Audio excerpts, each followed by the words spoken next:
How do you feel now? I'm feeling a lot better than when I first got taken out of the capsule. Yeah, the recovery process, it's going to take some time, and there's still a lot of vertigo going on in my head, a lot of kind of dizziness, but it's getting better and better every day. So yeah, I mean, it's only really just over 24 hours since I landed, so it's remarkable how quick the body adapts. Cool. I heard you say a couple of times in space that you miss this feeling of crashing into your bed after a long day of work. Yeah. So you had this yesterday? Yeah. Did you do it? I did, yeah, and I got a few hours sleep last night, and it felt good actually. I did enjoy being in the bed. I did enjoy putting my head against a pillow. To me, it seems a much more natural way to sleep. I enjoyed sleeping in space, but I don't think I ever got quite as good quality of sleep in space as I did back here on Earth. First night on Earth or first night back on Earth, it sounds very almost surreal, but for you it was the case yesterday. How was this first night? Yeah, I mean, the first night is great. The shame is really that everyone's so excited to see you and you're excited to be back, but you can't fully enjoy the experience because, to be quite frank, you feel pretty terrible. I mean, it can only be described as something akin to the world's worst hangover in terms of everything that's going on in your head. So it's nice that as the longer you spend on Earth and you start to recover, you can start to enjoy things more. So the mission is not quite over, is it? The mission is I don't think it's ever really over. Actually, I'd like it to live on. There's a good legacy to be left behind, and it's like any European mission. We roll from one to the other. We've had some great success, and Samantha flew very recently. Then myself and Tom are flying later this year. So I'm already looking forward to talking to Tomer about his mission, and he will kind of handing the baton over, if you like, and just carrying on the great work that the European Space Agency is doing on board the space station. And in terms of the science, this doesn't stop either. You've been doing experiments this morning, I believe. You'll do it tomorrow. So what will be your day like for the next couple of weeks? Yes, so in terms of the human physiology and life science experiments, they're going to go on for the next year, actually, in some cases 2 years for the bone density experiments. But certainly in the next few days, that's a very vital period for collecting lots of the data as to how your body is readjusting back to Earth's gravity. So it's already been going on. The very first thing I did actually on the aircraft on the way from Kazakhstan was one of the motor skills tests, defined motor skills test, and then of course it's been blood draws, it's been vascular echo, tilt table operations this morning, and the days will just go on for the next few days. There'll be MRI scans, for example, just to get all of that data that we need. Okay, and all this science is happening where exactly? All of the science is happening right now here at the European Space Agency, here in NVHAB where we are. So some of the experts who run their experiments have flown here from the United States, for example, to collect all of this data. That's also a classical question people asked you when you were in space. What are you missing? What do you miss the most? Now I'm interested to know if you miss already something from being in space, from the space station. Is there anything that you think, oh, I'm missing that now? I think I will. I mean, obviously I miss the view of Earth is the biggest thing, and it's probably the thing that has the biggest impact on you, and so it's quite natural that should be the thing that you miss the most. But also the routine up there as well is phenomenal. We're in a very privileged position, not just to be in space, but we are at the sort of sharp end of the spear where the product that comes to us is in such a good condition because so many people have worked on it that we just execute the plan.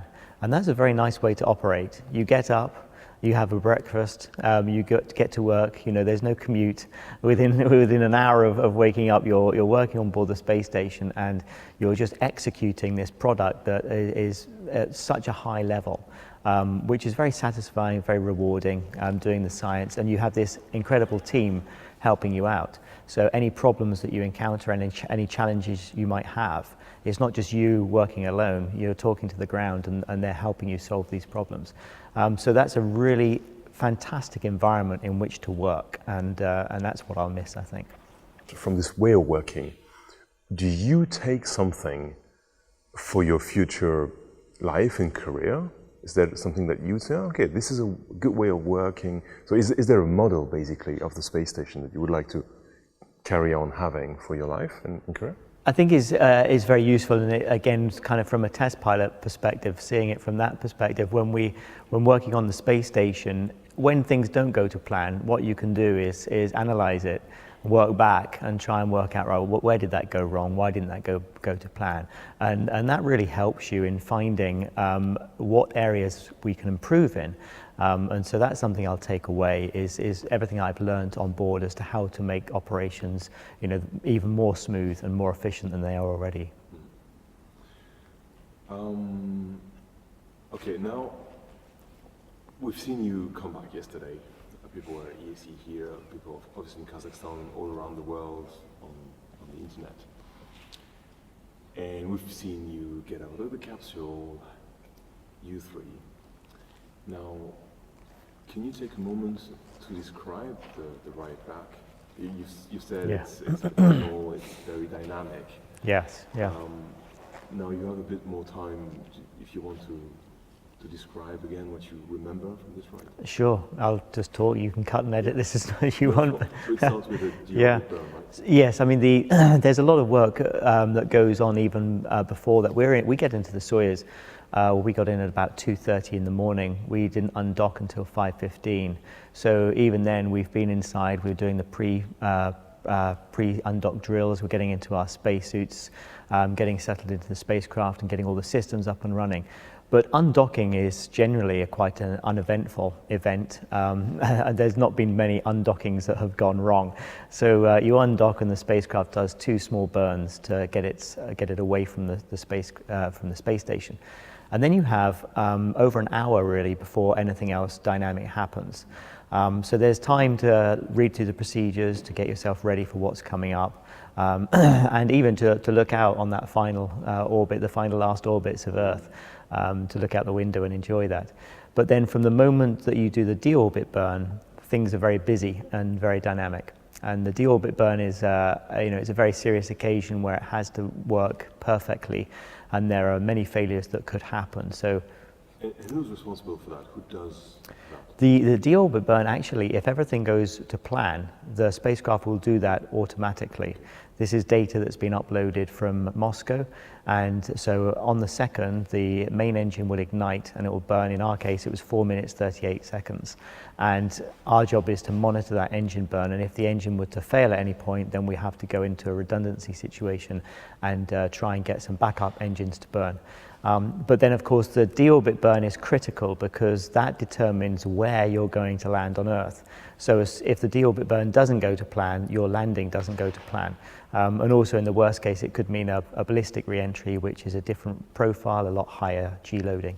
So in our case, it was textbook. The deorbit burn went perfectly. And then you have a few moments where the spacecraft is then just slowing down. It's now falling to Earth under Earth's gravity. And what you're waiting for then is the separation to occur. So this is where the service module and the habitation module will separate from the descent module. And that's interesting because I'd spoken to some astronauts before, and they said, don't expect that to be a quiet separation. This is, I've flown some Russian helicopters in my time, and I love Russian engineering. It's very solid, it's very robust. And this is typically Russian. I mean, the thing blows itself apart with pyrotechnics. And it's not just one bang, it's a series of bangs. It's like a machine gun going off as the pyrotechnics will blow. And actually, you feel the jolts in the descent module as well.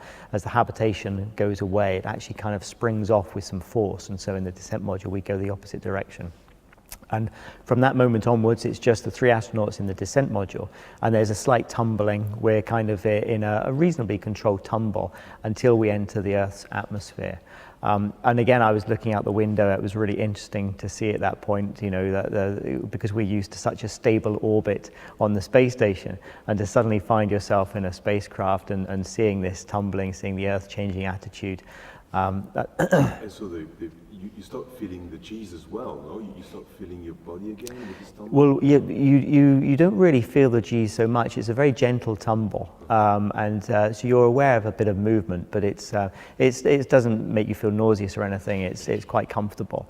And then you start hitting the top of the Earth's atmosphere, and the first thing to happen as you start getting that friction is that things start burning off the spacecraft. And I was aware of sparks and flame coming past my window and looking out, and that's all the multi-layer insulation. So when you look at pictures of the Soyuz docked to the space station, you'll see all this material around it, and that's to insulate it from the sun. It has to spend 6 months up there, so it needs this protection.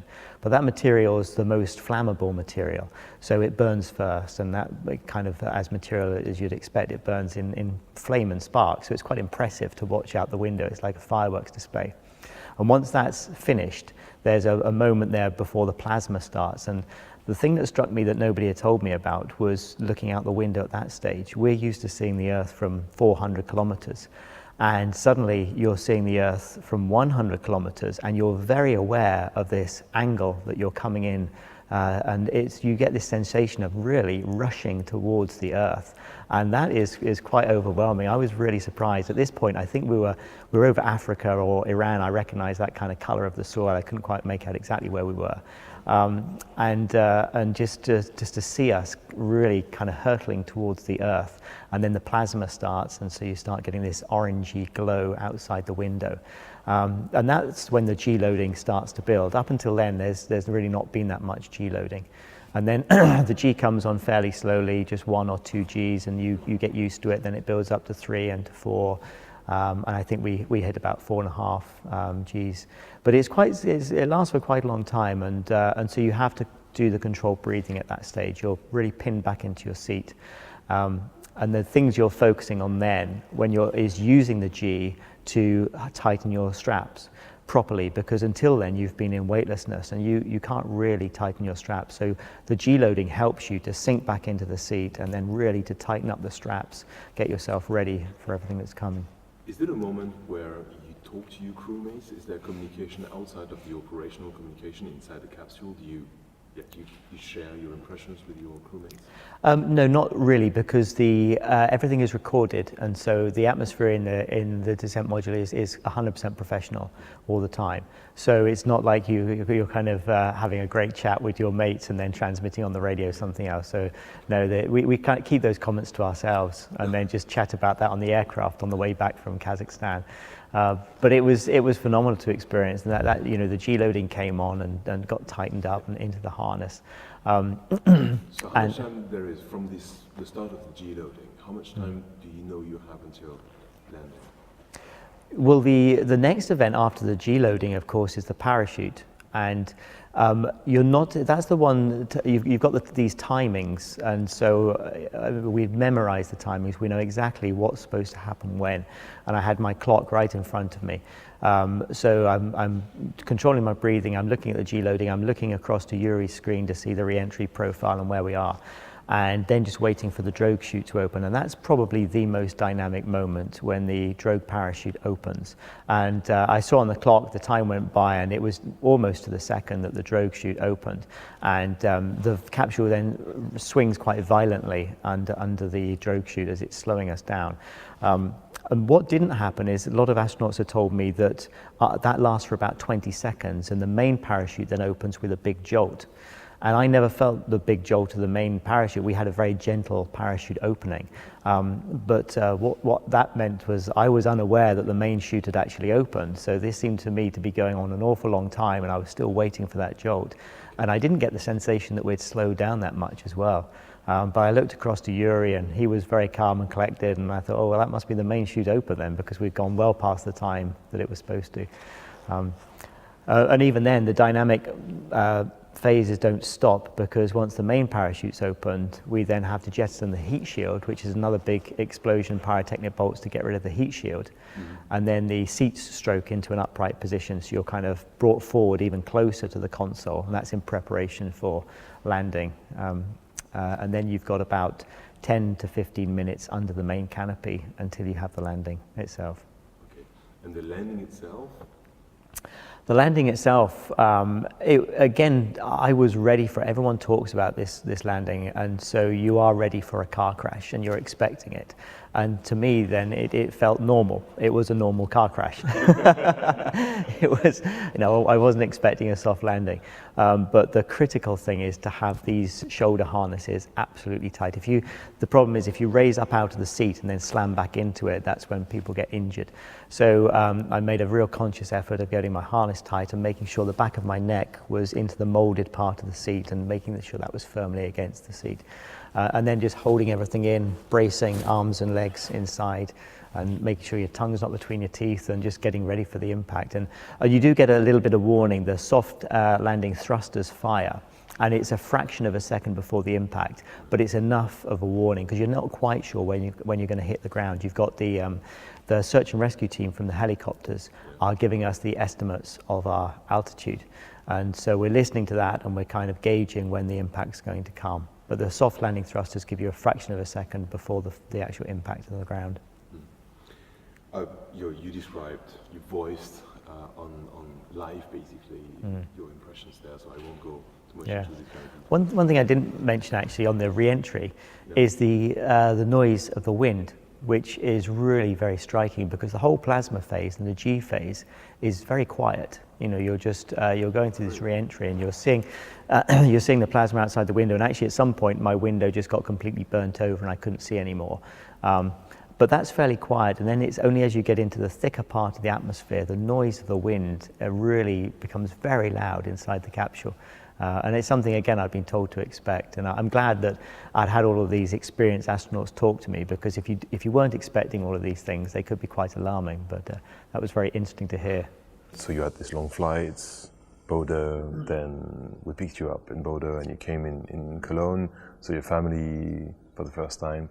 Can you describe what was that for a feeling? What's the meaning for you to just land in Europe again? Now your home is planet Earth, but this is maybe a little bit more, seeing your family, your parents. It was really wonderful, and the other thing that's is quite striking, you've been fairly isolated on board. You've been working with this great team, but it's by radio, and you're only talking to one or two people by the radio as well. So you're aware of this fantastic support team, but it's quite striking after 6 months to come back and then suddenly see everybody and to see that they really are, they're there and they're supporting you. They've come to meet you. It's the middle of the night. It's 3 o'clock on Sunday morning, and yet everybody had turned up to say hello, and it was really quite emotional. It was overwhelming to see everybody showing such support, and to see the family was just wonderful. It was really, really good. Today I read this morning it's Father's Day in the UK. Yes. Did you get anything special? Well, yes, I got a special hug from both my boys and cards, and of course from Rebecca, my wife, as well. So that was lovely.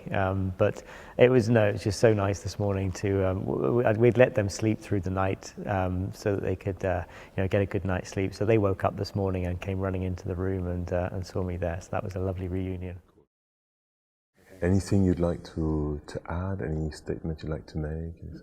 I mean, the one thing I've kind of mentioned there, but the one overwhelming thing I found throughout this whole mission is the level of support and encouragement. And it really gives you appreciation. When you're going through the training, you're aware of this huge machine and you're part of that.